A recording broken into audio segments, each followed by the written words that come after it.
ತುಳಸಿ ದಳ ಹಿಂದೂ ಧರ್ಮದಲ್ಲಿ ಅತ್ಯಂತ ಪವಿತ್ರ ಗಿಡವೆಂದೇ ನಂಬುತ್ತಾರೆ.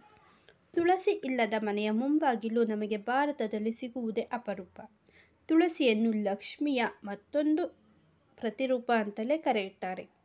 ಔಷಧಿ ಗುಣಗಳಿಂದ ಮಾತ್ರವಲ್ಲ, ಹಲವು ರೀತಿಯಲ್ಲಿ ತುಳಸಿ ನಮಗೆ ಪವಿತ್ರ ದಳ.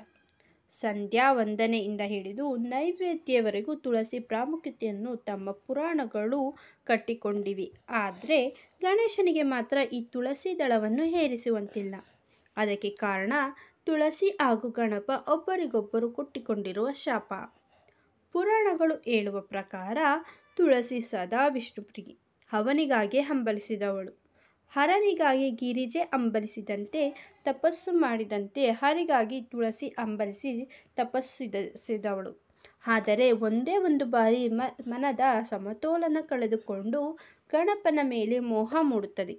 ತುಳಸಿಗೆ ತಪಸ್ಸಿನಲ್ಲಿ ನಿರತನಾಗಿದ್ದ ಗಣೇಶನನ್ನು ಕಂಡು ಮೋಹಕ ಪರವಶಳಾದ ತುಳಸಿ, ನಾನು ನಿನ್ನನ್ನು ಮದುವೆಯಾಗಬೇಕು, ನಾನು ನಿನಗೆ ಒಲಿದಿದ್ದೇನೆ, ನನ್ನ ಪ್ರೀತಿಯನ್ನು ನಿರಾಕರಿಸಬೇಡ ಆರ್ಯ ಎಂದು ಬೇಡುತ್ತಾಳೆ. ಗಣೇಶ ಸದಾ ತಪಸ್ಸಿನಲ್ಲಿ ನಿರತರಾಗಿರುವ ಹರಪುತ್ರ. ಆಕೆಯ ಪ್ರೇಮ ಪ್ರಸ್ತಾಪವನ್ನು ನಯವಾಗಿಯೇ ತಿರಸ್ಕರಿಸುತ್ತಾನೆ. ದೇವಿ, ನಾನು ಸಂಸಾರವೆಂಬ ಸಾಗರದಿಂದ ಮುಕ್ತನಾಗಲು ಹಂಬಲಿಸಿದವನು. ಸದಾ ಜಪತಪಗಳೇ ನನ್ನ ಉತ್ಥಾನದ ಮಾರ್ಗ. ಹೀಗಾಗಿ ನಿನ್ನನ್ನು ನಾನು ವರಿಸಲಾರೆ ಎಂದು ಬಿಡುತ್ತಾನೆ. ಇಡೀ ಅಸ್ತಿತ್ವವೇ ಕುಸಿದು ಬಿದ್ದಂತಹ ತುಳಸಿ ಎಂಬ ಮಹಾ ಸೌಂದರ್ಯದ ರಾಶಿಗೆ ಕಡುಗೋಪ ಉಕ್ಕಿ, ನನ್ನಂಥ ಸಾಧ್ವಿಯ ಪ್ರೇಮವನ್ನು ನೀನು ನಿರಾಕರಿಸಿದ್ದೀಯ. ಯಾವ ಕಾರಣಕ್ಕಾಗಿ ನೀನು ನನ್ನ ಪವಿತ್ರ ಪ್ರೇಮವನ್ನು ತಿರಸ್ಕರಿಸಿದ್ದೀಯೋ ಅದು ಎಂದೂ ನಿನಗೆ ದಕ್ಕದೆ ಹೋಗಲಿ ಎಂದು ಶಪಿಸುತ್ತಾಳೆ. ತನ್ನ ತಪ್ಪೇ ಇಲ್ಲದೆ ವಿನಾಕಾರಣವಾಗಿ ಶಪಿಸಿದ ತುಳಸಿಯ ಮೇಲೆ ಸಿಡಿದ ವಕ್ರತುಂಡ, ಭದ್ರೆ, ನನ್ನ ತಪ್ಪಿಲ್ಲದೆ ಯಾವ ದೋಷವೂ ಇಲ್ಲದೆ ನನ್ನನ್ನು ವಿನಾಕಾರಣವಾಗಿ ಶಪಿಸಿದ್ದೀಯ. ನನ್ನ ಶಾಪಕ್ಕೂ ನೀನೀಗ ಅರ್ಹಳು. ಕೇಳಿಸಿಕೊ.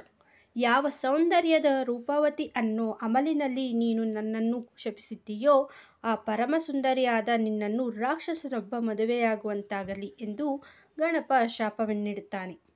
ಹಿಂದೆ ಮುಂದೆ ಯೋಚನೆ ಮಾಡದೆ ಶಾಪವಿಟ್ಟ ಮರಳಿ ಗಣಪನಿಂದ ಶಾಪ ಪಡೆದ ತುಳಸಿ ಒಂದೇ ಕ್ಷಣದಲ್ಲಿ ಕುಸಿದು ಗಣಪನ ಎದುರು ಮಂಡಿ ಊರಿ, ಗಣನಾಥ, ನನ್ನದು ತಪ್ಪಾಗಿದೆ, ದಯವಿಟ್ಟು ಈ ಶಾಪದಿಂದ ನನ್ನನ್ನು ವಿಮೋಚಿಸಿತು ಎಂದು ಗೋಗರೆಯುತ್ತಾಳೆ.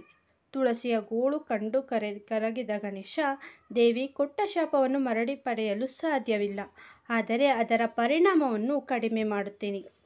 ಭವಿಷ್ಯದಲ್ಲಿ ನೀನು ಪರಮ ಪವಿತ್ರ ಸಸ್ಯವಾಗಿ ಇಡೀ ಭೂಲೋಕದಲ್ಲಿ ಪೂಜಿಸಲ್ಪಡುವೆ. ಎಲ್ಲ ಶುಭ ಕಾರ್ಯಗಳಲ್ಲಿಯೂ ನೀನು ಪೂಜಿಸಲ್ಪಡುವೆ.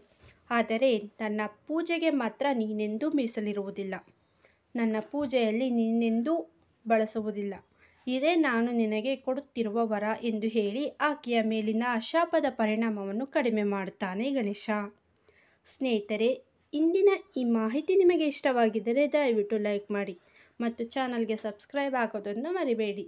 ಮತ್ತೊಂದು ವಿಶೇಷವಾದ ಮಾಹಿತಿಯೊಂದಿಗೆ ಭೇಟಿಯಾಗೋಣ. ಧನ್ಯವಾದಗಳು.